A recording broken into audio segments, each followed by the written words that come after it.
Ayan, magandang tanghali mga idol. Welcome po muli sa ating channel.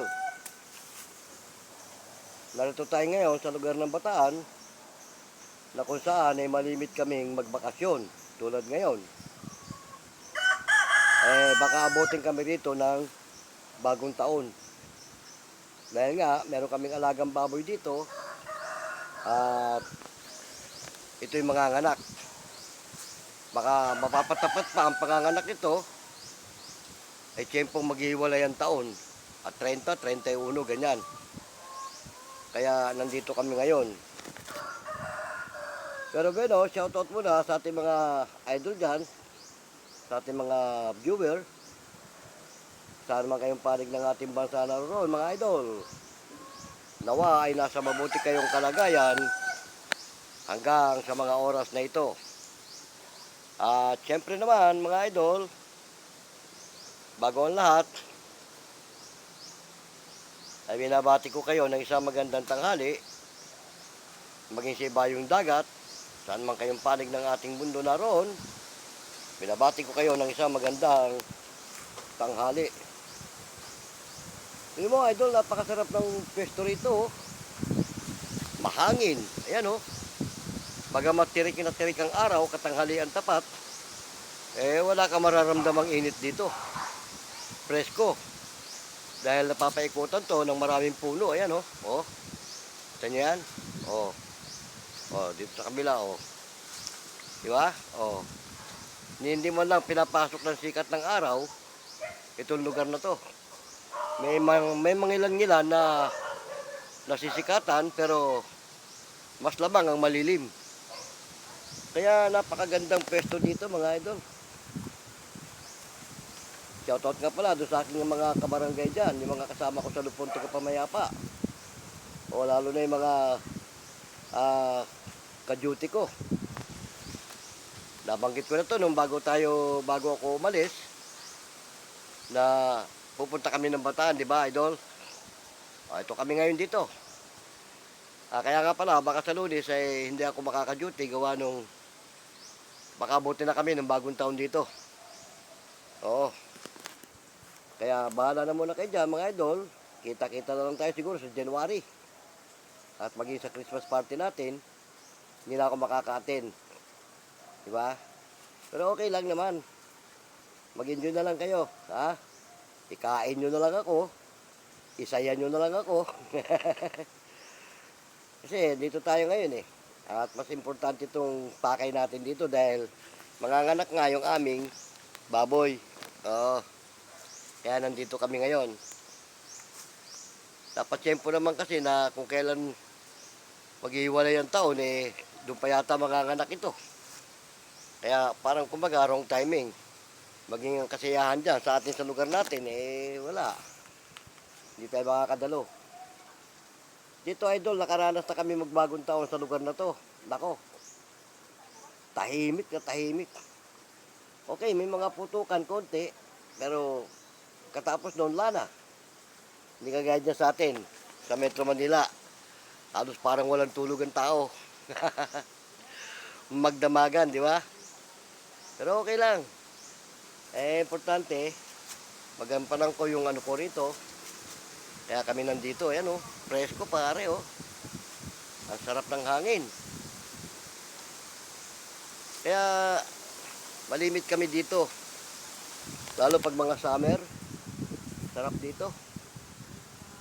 Wala kang mararamdamang init. Bukod sa presko, tahimik. Di ba? Pero itong lugar na to, mga idol, pagsapit ng gabi, itong area na to, nakakatakot dito. Masukal oh. Di ba? Oh. Minsan na kami nag-explore dito ng gabi. Talagang palibasa walang ilaw nga. Pero hindi naman masyado nakakatakot. Basta wag ka lang kapitan ng nervyos. Ano man ang makita mo at maramdaman mo sa lugar na to, wag mo lang papansinin. Di ba? Dahil pag pinansin mo, lalo kang tatakutin. Kahit sa lugar, mga idol, hindi mawawala ang elemento. Nariyan yan. Dito lang, marami rito. Pero bakit mo intindihin yan, di ba? Itong harap ng pinupwestuhan ko. Dito, may portal dito dati. Pinasabog namin yon. Pero mula nga nung pasabugin namin yan, parang wala nang masyadong ano rito kasi dyan ang gagaling eh. Alam niyo yung bawat lugar na may yung tinatawag na elemento, may pinanggagalingan yan. Kapag merong elemento sa isang lugar, tsak may portal yan.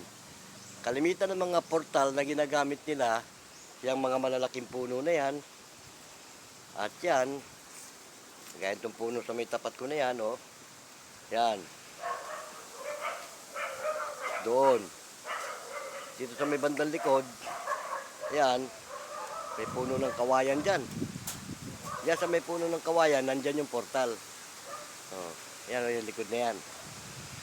Yan mga idol, kapag ka sa gabi at nandito ka, lalo't wala kang kasama, nag-iisa ka, sigurado, tiyak may mararamdaman ka rito. Subok na namin kasi mula pa noon na nag-alaga kami ng baboy dito eh. Talagang pagdating ng gabi, kung ano-ano mararamdaman mo. Pero pag hindi ka naman nila kaya, mga idol, wala naman din. Kaya nga, siguro, lakasan lang din ang loob. Pero may iba tayo, mga idol, ano? Alam nyo ba, nung mga nakaraang araw, katapat nung kasabay ng aming meeting, yung monthly meeting namin sa Lupon, ay isinabay ang seminar ng mga bantay bayan, mga tiga DILG, mga pulis, sineminar, yung mga bantay bayan, isinama na kami. Oo. Kasi nga, sandali. Yan, mga idol, tuloy natin yung ating kinukwento dahil naantala tayo sandali at may tumawag. Alam nyo ba yung sineminar sa amin ng mga tiga DILG, yung mga pulis na nag-conduct ng seminar, maganda. Alam nyo ba, sabi nga nila, yun daw mga pulis, parang kinakatakutan na ng tao lapitan pag may problema. Kasi nga, parang nadadala dahil doon sa mga iskalawag na kasama nila. Pero yan daw ngayon ang binabago na para manumbalik ang tiwala ng taong bayan. Oo. Kasi nga naman, parang nawawala ng tiwala ang mga tao. Dahil nga, doon sa mga pulis na iskalawag. At nung panahon nga ni Erap, ang tawag ni Erap dyan uniform in hoodlum. Di ba? Kasi nga naman, nagagamit nila yung kanilang tungkulin, yung kanilang kapangyarihan sa hindi tama. Nasa halip na silang tagapagtanggol ng mga tao para lapitan, sila pa ito minsan na nakakaperwisyo sa ating mga mamamayan. Hindi naman natin nilalahat ng pulis, pero may mangilan-ngilan. Pero ngayon, sabi nung si Sergeant na nag-seminar sa amin, at saka yung isang major, ngayon daw wag na natin katakutan ng mga pulis na lapitan. Kasi sila daw ngayon ay talagang yung binago na. Kumbaga, kailangan tapat na sila sa serbisyo. Isa pa, may mga bodycam na raw sila. At dyan daw sa bodycam na dala nila, hindi raw sila makakapagkaila at hindi sila makakapaglihim kung ano ang kanilang ginagawa. Kumbaga, nakamonitor sila. Kaya sabi nga niya, huwag na kayong matakot sa mga pulis dahil ang mga pulis ngayon may bodycam. Hindi sila pwedeng gumawa ng kalokohan sa mga sibilyan kasi mamomonitor sila galing sa central. Yung palang mga bodycam nila connected sa krami at saka sa iba pang mga central office ng unit nila. At yan nga ngayon ang ipinapa-implement daw sa lahat ng kapulisan na panumbalikin ang tiwala ng taong bayan sa kanila. Kaya pala itong mga rally-rally doon sa Mindiola at kung saan pa, makikita mo mga idol, ang pulis natin kalmado. Oo, kalmado kasi hindi kagaya ng dati na pag ano, may mga pulis na marahas, di ba? Dinidisperse sila, ginagamitan ng dahas. Pero ngayon, makikita mo, kaya naman, abusado naman itong mga tao, itong mga realista. O, violente na yung iba eh. May mga nambabato na, may mga nambabato na sumasabog. Pero may mga nahuli rin sila na ano, pero maayos ang trato nila. Kaya lang, parang sa tingin ko, pagka mga ganong klase, dapat gamitan na rin ng kamay na bakal. Di ba? Okay lang naman na maghigpit ang pulis sa mga ganong bayulente. Oo. Kasi kaysa naman sa sila mapipinsala, di ba? Kagaya ng isang pulis na nakita natin. Oo. Binuhusan daw, hinagisan daw sila ng tubig, binuhusan sila. Paligtad eh. Imbes na sila mambomba. Dati ang mga pulis na nambobomba ng tubig. Eh ngayon sila binabato daw ng tubig oh. Kaya mapalad nga itong mga ralistan to na mga violente at ang mga pulis nga natin talagang inilalagay na sa ayos. O yun nga sabi nung pulis na nag-seminar sa amin. Sabi niya, gustong papanumbalikin ng ating Pangulo ang tiwala ng mga tao sa kapulisan. Dahil sa totoo lang naman, nung panahon ni Duterte, sa tanggapin natin sa hindi, ang mga pulis niya, violente. Di ba? Marahas. Lalo nung pinaano niya yung drugs against war. Wala nga, kahit naman hindi ka adik, kahit hindi ka ano, pag nakatuwaan ka ng mga pulis eh, yung pinauso yung tukhang-tukhang eh. At karamihan naman talaga ng natukhang doon, hindi naman lahat adik. At hindi lahat drug pusher. Di ba? Mga violente, mismong pulis. Kaya natakot ang mga tao. Yan ngayon ang gustong ibalik ng ating pamahalaan na ang mga tao magkaroon ulit ng tiwala sa mga pulis. O, di ba?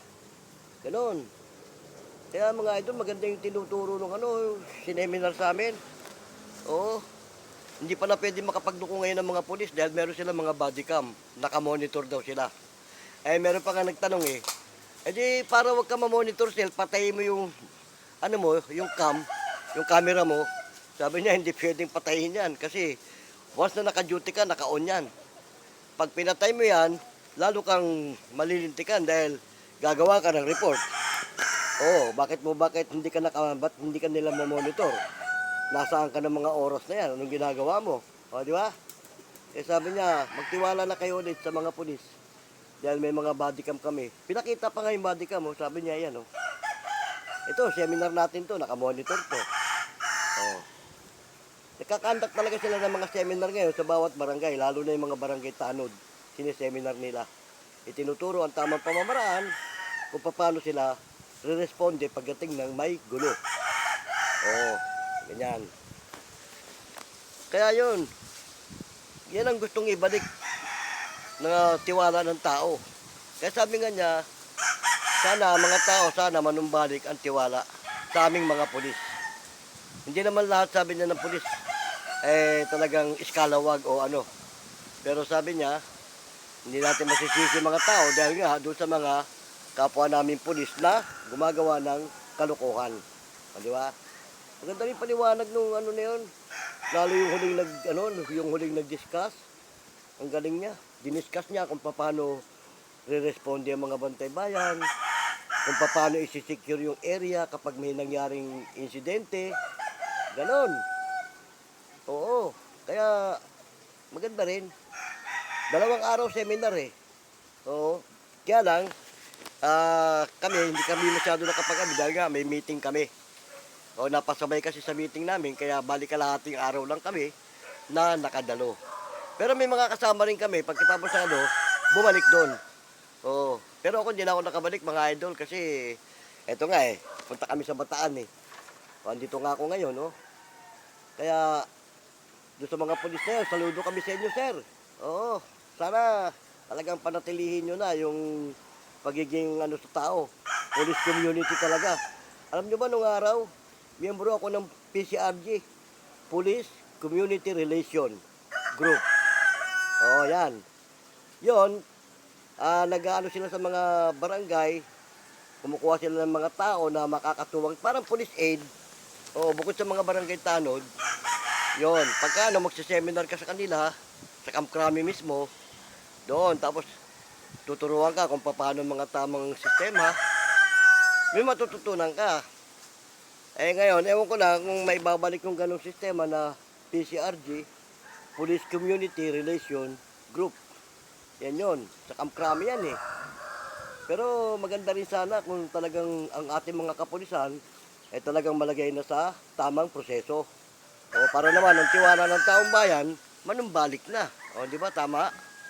Kasi totoo nga naman eh. Sabi nga mismo yung pulis na nagsabi, nawawala na raw ang tiwala ng taong bayan sa kanila.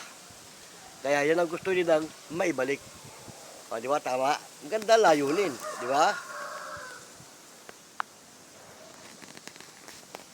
Yan nga mga idol, mapaiba tayo ng topic. Balikan natin yung tungkol naman dito sa amin sa sistema ng aming grupo sa Lupon Tagapamayapa. Meron lang akong konting ihahayag sa inyo na para makapulot kayo ng idea kung paano ang sistema nitong tinatawag na Barangay Justice System.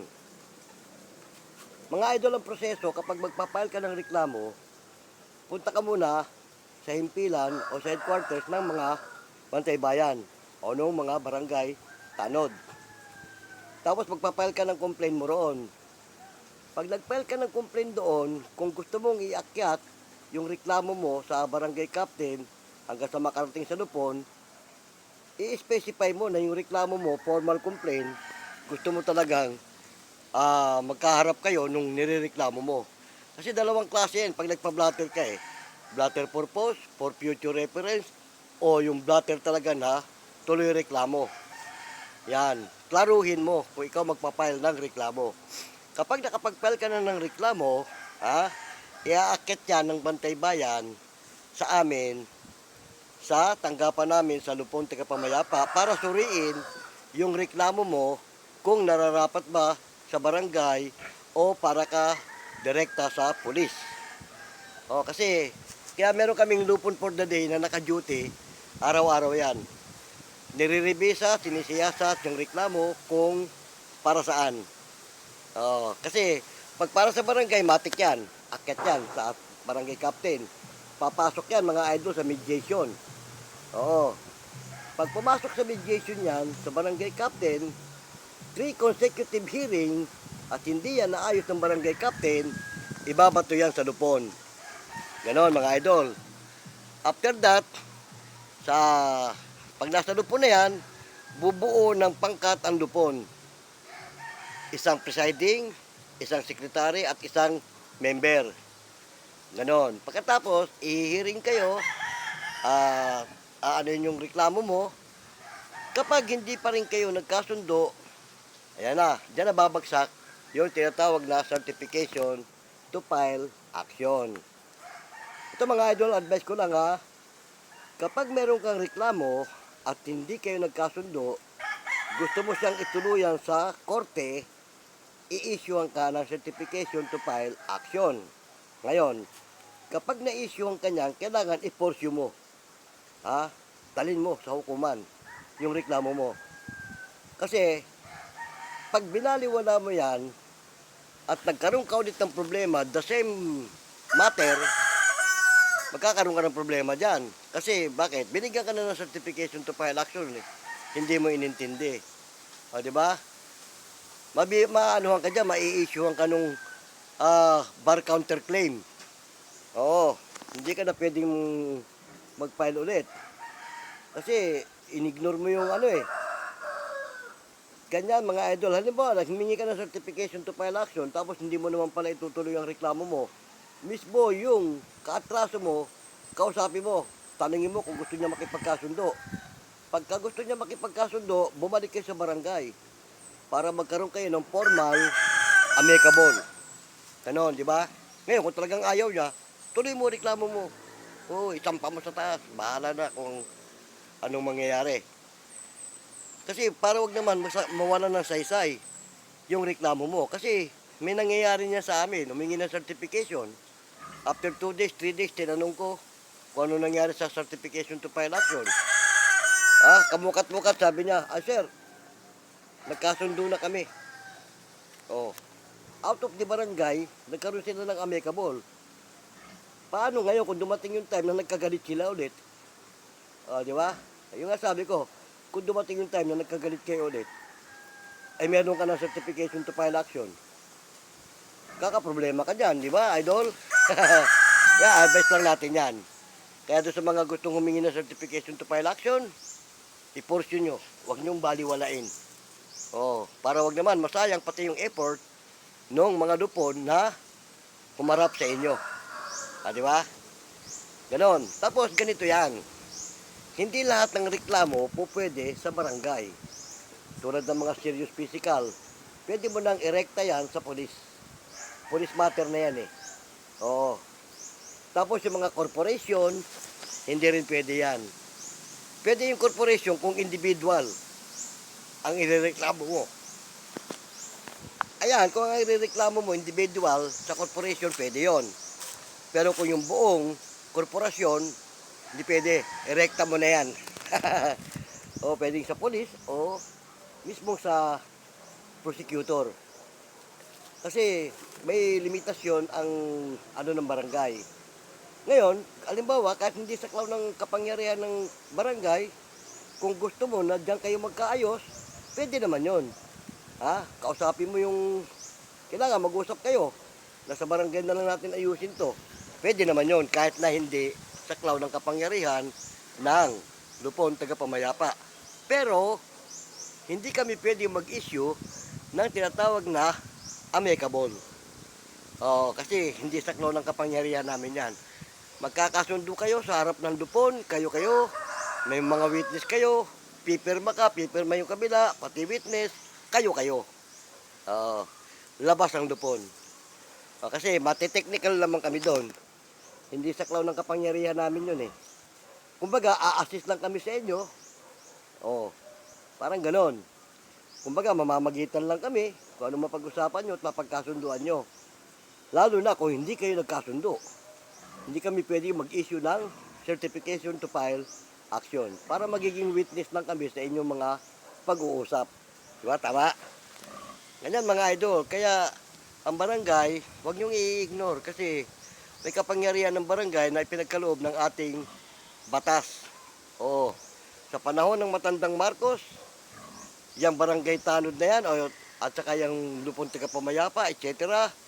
Saklaw yan ng Presidential Decree 1508. Lalo yung lupon tagapamayapa, Barangay Justice System. Nasa 1508 yan ng Presidential Decree. Yan, tapos inamyendahan niya nung pagdating ni Cory, inamyendahan 7160. Di ba? Mas pinagtibay. Ganun mga idol.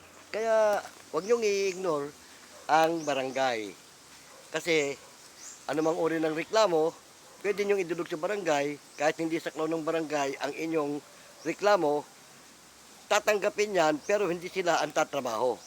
Ibibigay din nila kayo sa mga kinaukulan na kung saan kayo dapat magreklamo. Kasi alam mo, ako naka-duty, lumapit ka sa akin. Yung inilalapit mo, hindi saklaw ng kapangyarihan namin, gagawan kita ng paraan na may turn over kita sa mga kinaukulan. Ganon, kasi sabi nga ni Judge, yung nag-seminar sa amin ng taga-DILG, si Atty. Ken, sabi niya, wala kayong tatanggihan na reklamo pag lumapit sa inyo.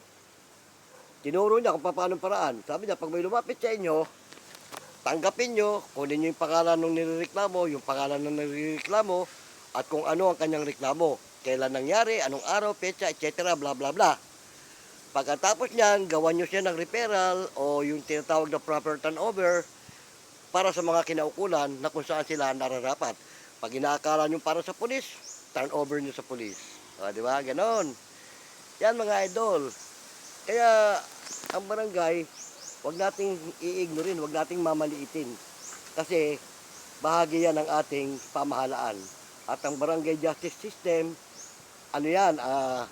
extension yan ng ating hukuman. Di ba? Although hindi niya saklaw lahat ng klase, pero may kapangyarihan yan para hawakan ang inyong problema. Hindi man sila tatapos ng problema nyo, tatanggapin nila ang reklamo nyo. Pero ibibigay kayo sa mga kinaukulan na kung saan kayo nararapat dumulog. O, di ba? Tama? Yan mga idol. Kaya nga, sana nagkakaroon kayo ng konting idea sa sistema itong ating pinag-uusapan. Di ba? O, yung tungkol naman sa mga rally-rally. Rally-rally na yan. Nakakatawa lang isipin na rally sila ng rally, yung iba violente na nga eh. Napapanood natin no, sa mga kapwa natin social media na yung rally nila, violente na yung iba.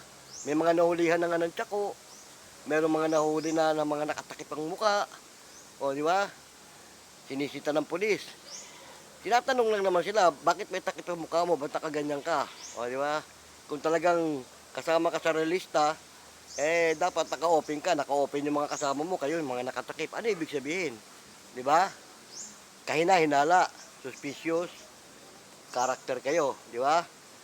Tapos yung nahulihan ng tsako, ang sabi niya, nung tinanong siya, self-defense lang daw niya. Bakit ka magkakaroon ng self-defense? Nasa rally ka. O, di ba? Kung hindi masama layunin mo. At saka yung tsako, mga idol, deadly weapon yan. Kung selling deadly weapon, ang ikakaso dyan. Bakit? Masahol pa yan sa kutsilyo, mga idol. Yung tsako, baka hindi nyo alam. Kasi pag marunong ang gagamit ng tsako, nako, kahit na anong gawin mo, mahirapan kang agawin yan. Dahil yan, umiikot eh, kaliwat kanan yan. Hindi kagaya ng kutsilyo, pag hinawa ka ng kalaban yung kutsilyo, one-way direction lang yon, left and right. Yan, front. Ganon, hindi kagaya ng tsako, umiikot yon. Oo, maliban na, kung hindi marunong ang hawak ng tsako, at hindi siya marunong magpaikot, malamang sa ulo niya tatama yon. O kasi nangyari sa akin yan, nag-practice ako ng tsako eh. Dalawa inabot kong buko sa ulo eh. Kasi pag ginanon-ganon mo yon, pumitik sa mukha mo yon, sarili mong mukha, babasagin mo. Yun. Pero pag marunong, mahihirapan ka. Oo, pag marunong ang gagamit nun, mahihirapan ka nun, baka maligo ng bagas yung mukha mo. Hindi mo basta-basta magawin, lalo't magaling ang hawak. Hindi kagaya ng kutsilyo, kahit marunong siyang gumamit ng kutsilyo, kung marunong ka rin dumipensa, huwag ka nang kakabahan at huwag masisiraan ng loob. Isang direksyon lang kasi ang kutsilyo eh, kaliwat kanan lang yan, nakaharap ka eh. Maliban na, tirahin ka na nakatalikod. Yan, sigurado, patay ka dyan. O, pero siguro naman, kung kaharap ka, hindi ka papayag. Na basta-basta ka na lang papatayin, di ba? Pagtatanggol mo sarili mo. Ayun, tsako, kahit lumabang ka ron, pag marunong yun, maliligo ka ng baka sa mukha ron. Buti kung sa mukha lang, baka pati mga braso mo. O, magkapilay-pilay ka. Dahil masakit yun pag tinamaan ka nun. Lalo yung mga tsako na gawa sa kamagong, matigas yun. Yung mga gawa sa nara, yan ang mga matitindi. Meron pa nga dyan, gawa sa tubo. O, di ba? Kaya yung kung selling deadly weapon yun, dapat yung kinukulong talaga. O, di ba? Kaya yun, dapat pagka ganyan, dadalo kayo ng mga rally, huwag na kayo magdadala ng kung ano-ano. At huwag kayo magtatakip ng mukha na parang tinatago nyo yung identity nyo. Di ba? Nagrarally kayo, tapos nakatakip ka ng mukha. Yung mga pinakita, parang mga hold-upper. Buti kung nakamas lang eh, hindi eh. Talagang nakatakip sila ng, kala mo hold-upper eh. O, di ba? Pangit. Ano, kaya nga, naniniwala na ako doon sa nag-seminar sa aming pulis, na ang mga pulis daw ngayon disiplinado. Bakit? Nakita naman natin eh, kung paano nila ano yung mga ralista eh. Kalmante sila, violente na nga yung iba oh. Kalmante lang sila. O, di ba? Yan yan, mga idol, napagkukwentuhan lang naman natin to dahil nga sa ating nasasaksihan, sa kapwa natin, social media. O paano? Kung saan sana nakarating ang ating kwentuhan, sana mga idol kahit konti nakakuha kayo ng idea sa mga kwentuhan natin ito. Di ba? Dito tayo ngayon sa Bataan, nabanggit ko na yan, para magbakasyon. O paano mga idol salamat ng marami sa maikli sandali, sinamahan niyo ako. Hindi ko man mabanggit isa-isa inyong mga pangalan, ay binabati ko kayong muli ng isang magandang hapon bago tayo maghiwa-hiwalay. O kung may mga katanungan kayo at meron kayong comment, ilagay nyo lang dyan sa comment section. Para naman, matalakay natin sa mga susunod pang video. Di ba? Tama mga idol. O, at kung meron kayong mga gustong itanong na tungkol sa Bantay Bayan, sa Dupunti Ka Pamayapa, kayo mahiya magtanong. Sasagutin natin yan. Bibigyan natin ng magandang kasagutan yung itatanong nyo tungkol sa sistema ng barangay justice system. O, di ba? Tama. Kasi yun ang trabaho natin eh. Sa larangan ng serbisyo, publiko. O, paano? Ha? Bago tayo mag-iwalay, huwag nyo naman kalimutan mag-like and share sa video ito. Tapos, mag-subscribe na rin kayo mga idol at pumindot ng ating bell button sa baba, di ba? Tama? O, paano? Hanggang sa muli. Ito ang inyong lingkod, si Boyet. Para sa mga nagpapaalam. Paalam!